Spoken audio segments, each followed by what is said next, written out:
Hey guys, and welcome to my in-depth review of the trailer for Living World Season 3, Episode 4, The Head of the Snake. So I'm going to be reviewing the trailer and kind of going in-depth in what my theories are of where the story can go, keeping in mind what we've seen in the past 3 episodes and what we saw in the trailer. So the trailer establishes Caudicus as the big baddie of this episode. So he was last seen over in Bloodstone Fen when we were trying to capture him near the end, and he escaped after, taking control of the White Mantle, pledging to kill the Queen, just their usual stuff. So we heard over in Bitter Frost Frontier that he is fled up to Jannah, which is a woodland region north of Kryta, so that is pretty cool that he's up there and we can maybe explore up that way. But oh my god, Divinitys Reach is under siege, so the White Mantle has declared war on Kryta, is trying to go out and kill the Queen. So this is pretty exciting. We get to maybe be able to see a map similar to the Lion's Arch Destruction map back last year, I think it was, when we last saw it, maybe a bit before then, where the map was just in ruins, and it'd be really cool to see that in another city. Kryta will not be broken. Divinitys Reach will not fall. So one of the main questions is, where are they going to be invading the city from? So there's obviously a few possibilities. One of them is Queenietail, so the human starter area. And I think this would be nice, as it'd be cool to see the map done up again and have it, rather than being like a nice peaceful, mainly peaceful map with farmers and such and a nice little river thing. It'd be a war zone, and I think that'd be really, really cool to see it change from peaceful to war. It could also be the unreleased Lake Dark map, which is north of Divinity's Reach. I think this would be quite nice, as obviously it would be a completely new area to us. Well, mostly new. We have been able to see it, as it has been in the game files since release. Though, if it is this map, I would like if they had, kind of scrapped what they had already from before launch, when they kind of scrapped it back then, and if they just started building it up from scratch again, because with the old maps they had a way of doing it, but they've evolved that and made it better over time, and I find the new maps are a lot better. So it'd be I don't think the map would be up to par if they just took the old one and just kept working on it.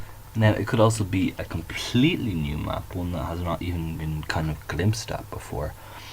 It could be to the east or the west of Divinity's Reach, which in my opinion would be preferable, because it'd be just completely new and they wouldn't have anything that'd be like, oh yeah, we could do this because we had that already done. But also, my absolute favourite thing that they could do is have all 4 maps. Because when you think about it, if a big city like Divinity's Reach is under siege, you have to surround the city. You can't just attack from one side. That you need the tactical advantage of surrounding the city and blocking off all supply for the city and everything. So it'd be cool if we had maybe a large Lake Dark map, which was the west, east and north of the city, and then also if Queenietail was affected as well. I think that would be very, very cool. So in the trailer we can see the cannons firing upon the city. There's maybe a few seconds, maybe 10 seconds of cannons firing on the city, and we can kind of use these shots to kind of make a guess at where the cannons are firing from and where Divinity's Reach is being invaded from. So it appears that the cannons are being fired from the east of the city, because when we look at the shots we can see the cannon fire is coming over with the tall buildings from the center of the city on their right. So for that to happen, they'd have to be fired from the east. But the cannons are also firing upon the dams, which I think could be really, really cool, because once the dams are broken, obviously the water is all going to flood out, and that could give a really cool flooded Queenietail map, which I think would just be fantastic to kind of show it's being wrecked, and it's been flooded and now it's the war zone, and I think it would work really, really well. Throughout the video we hear from Queen Jennah giving a speech and addressing the citizens of Divinity's Reach, kind of describing how they will not bow down to the White Mantle, and how they are like a serpent trying to destroy the citizens of Kryta. And this is intercut with really cool shots of White Mantle soldiers kind of walking through. And holy shit, is that one of Scarlet Briar's? Is she back? No, I don't think she is actually back. I think it's kind of, well, it could be inspiration for Caudicus, you know, because he's trying to destroy Divinitys Reach, and she's the one who destroyed Lion's Arch. Though she also vandalized and interrupted the Queen's speech back way back when, during the Clockwork and Chaos release. So mark the date. Wait a minute. The errors later the Queen making on the 20th day she'll start her games and warm her hands over Kryta's flames. So what I think this is kind of hinting at is that the invasion of Divinitys Reach will begin during Jennah's speech, trying to muster her citizens, keep them strong, encourage them to not fall for the White Mantle.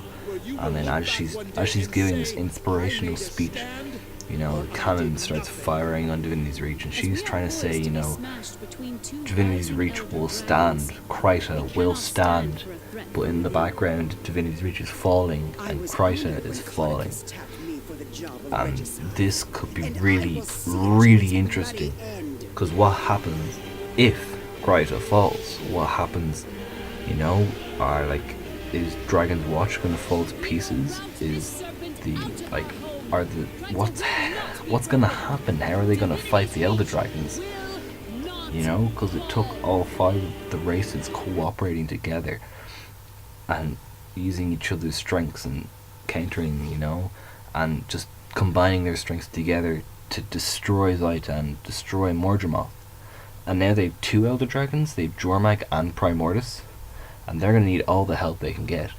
And the Norn are just going straight after Jormag right now, as we saw with the last episode, Braham cracking that tooth. And then if the humans fall at the same time as the Norns abandoning the others, this could leave the world just of Tyria just in shatters, just separated, broken. And this would be a great story in my opinion. Like, I really think and I really hope this is where they're going. They can do so much with this. It'd be so emotive, so tense.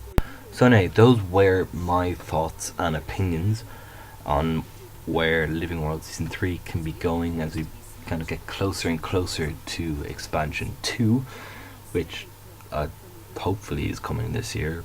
Maybe kind of the same time as Heart of Thorns last year, or not last year, Jesus, the year before. It'd be like the 2-year anniversary. I think that'll be very cool. Anyway, did you enjoy my opinions? Do you kind of think similar lines? You know, leave your thoughts in the comment section below, and hey, if you enjoy, maybe leave a like or subscribe. And I shall see you in the future on the 7th for the Head of the Snake.